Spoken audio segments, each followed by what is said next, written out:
Hello friends, up to date किचनमध्ये तुमचं मनापासून स्वागत आहे.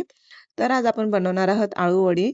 फक्त एकदा ही आळूवडी बनवून बघा. बाहेरून खुसखुशीत, आतून मऊ आणि तोंडात विरघळणारी चव तुम्हाला पुन्हा पुन्हा बनवायला भाग पाडेल.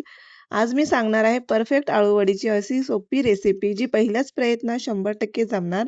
चला आळूवडीला सुरुवात करूया. आळूची पाने धुताना सर्वप्रथम आळूची पानं 2 ते 3 वेळा स्वच्छ पाण्याने धुवून घ्या. पानावर माती, धूळ किंवा बारीक किडे असू शकतात. त्यामुळे ही स्टेप अजिबात स्किप करू नका. पानं धुताना जास्त चोळू नका, नाहीतर ते फाटू शकतात. पानं नेहमी वाहत्या पाण्याखाली धुवा. पानं धुतल्यानंतर जास्त वेळ पाण्यात भिजून ठेवू नका.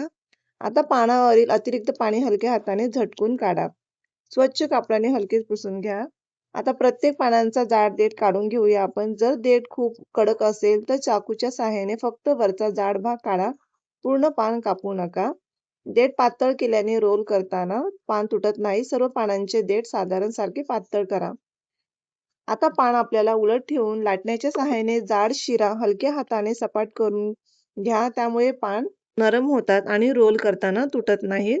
जास्त जोर लावू नका. फक्त जाड शिरा आपल्याला इथे सपाट करायचे आहेत. पहा इथं एक एक करून मी प्रत्येक पानांचे शिरा सपाट करून घेतले आहेत. आता इथे 3 वाट्या आपल्याला बेसन घ्यायचं आहे. बेस तयार करायसाठी आपल्याला 10 पानांसाठी हे प्रमाण अगदी योग्य आहे. आता एका साईडला खलबत्त्यात कुटलेले जिरे आणि भरपूर सारं लसूण घालत आहे मी इथे. त्यामुळे अळूवडीला अप्रतिम सुगंध आणि भन्नाट चव येते. बहुतेक जण हिरवी मिरची वापरतात, पण ही पद्धत एकदा नक्की करून बघा, तुम्हाला आवडेल. लसूण ताजा वापरल्यास चव खूप वाढते. जिरे कुटून वापरल्याने त्याचा सुगंध अधिक येतो. आता हे सगळं मी काढून घेत आहे स्पूनच्या सहाय्याने आणि त्या पिठामध्ये टाकत आहे. इथे मी 1 चम्मच हळद घेतली आहे.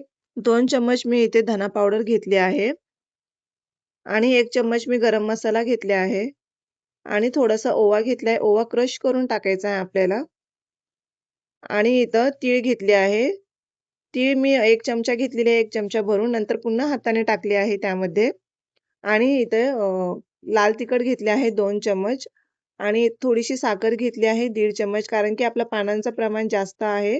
त्यामुळे 1.5 चम्मच मी साखर घेतली आहे. कारण की घशाला अळूच्या पानाने खवखव होते. त्यामुळे आपल्याला आंबट गोड अशी चव ठेवायची आहे अळूवड्यांची. त्यामुळे 1 चम्मच मी लिंबाचा सुद्धा वापर केला आहे. तुम्ही इथं चिंचेचा कोळ सुद्धा इथं यूज करू शकता. सॉरी, मी इथे मीठ स्किप केले होते व्हिडिओमध्ये. मी पुन्हा मीठ टाकले आहे त्यामध्ये आणि सगळं मिश्रण मी मिक्स करून घेते. आता हाताच्या सहाय्याने करून घेते. हाताने केल्यानंतर ते व्यवस्थित असं मिक्स होते. त्यामुळे मी हाताच्या सहाय्याने ते छान असं फेटून घेत आहे आपलं पीठ. पहा इथं खूप छान कलर पण दिसत आहे. पीठ ना खूप पातळ ना खूप घट्ट ठेवायचं आहे. हाताने मिक्स केल्याने मसाले छान एकजीव होतात आणि थोडं-थोडं पाणी आपल्याला बेतानेच टाकत ते करून घ्यायचं आहे. आता प्रत्येक पानाला मसाला लावायचा आहे आपल्याला. तर मी इथे एक पान घेतले आहे. पान खाली आणि त्यावर लहान पान ठेवत 3 लेयर करायचे आहेत आपल्याला. कडा सुद्धा मसाल्याने झाका. प्रत्येक लेयरमध्ये सारखाच मसाला लावला पाहिजे आणि व्यवस्थित हाताने ते व्यवस्थित स्प्रेड करून घ्यायचा आहे मसाला. बघा मी फर्स्ट स्टेप केलेली आहे आणि आता दुसरा लेयर मी करत आहे. दुसरा पान ठेवले आहे त्यावर.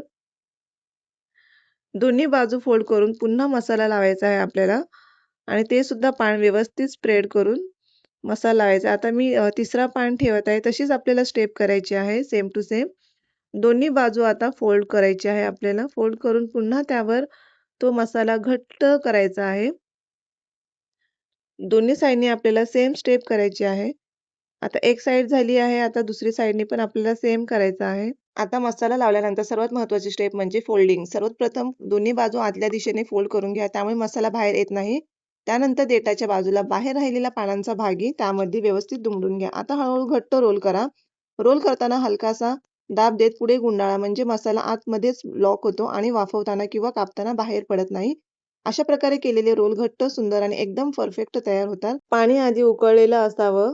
आता ह्या पद्धतीने आपले सगळेच आपले रोल करून झालेले आहेत एक एक करून. आता मी एक चाळण घेतली आहे. चाळणमध्ये ते एक एक केलेले रोल ठेवत आहे तेल लावून खाली. सर्वात प्रथम मी चाळणला तेल लावले आहे, जेणेकरून ते आपले रोल चिकटणार नाहीत. त्यावर मी प्लेट ठेवली आहे झाकून. आपल्याला 10 मिनिटं वाफ काढून घ्यायची आहे. तर पहा मी इथं काढून प्लेट बघते तर आपले रोल्स खूप छान वाफून झालेले आहेत. ते आता एका प्लेटमध्ये मी काढून थंड करून घेत आहे आणि थंड झाल्यानंतर एक एक वडी आपल्याला कट करून घ्यायची आहेत हळूवारपणे. पहा किती छान आपले अळूवडी दिसत आहेत. लेयर्स पण खूप मस्त दिसत आहेत. तर अशा पद्धतीने तुम्ही करून बघा. ही रेसिपी नक्कीच तुम्हाला आवडेल. आणि एक कढई घेतली आहे. त्या कढईमध्ये मी थोडंसं तेल गरम करून घेतलं आहे. कढईला इग्नोर करा. ते तळण करून झालेली आहे कढई. त्यामुळे हीच मी कढई घेतली आहे. जास्त करायचे नाहीत आपल्याला. एक-एक, 4-4 करून त्यामध्ये अळूवडी टाकायची आणि हळूवारपणे ते अ, अ, पलटी करून घ्यायचे आहेत.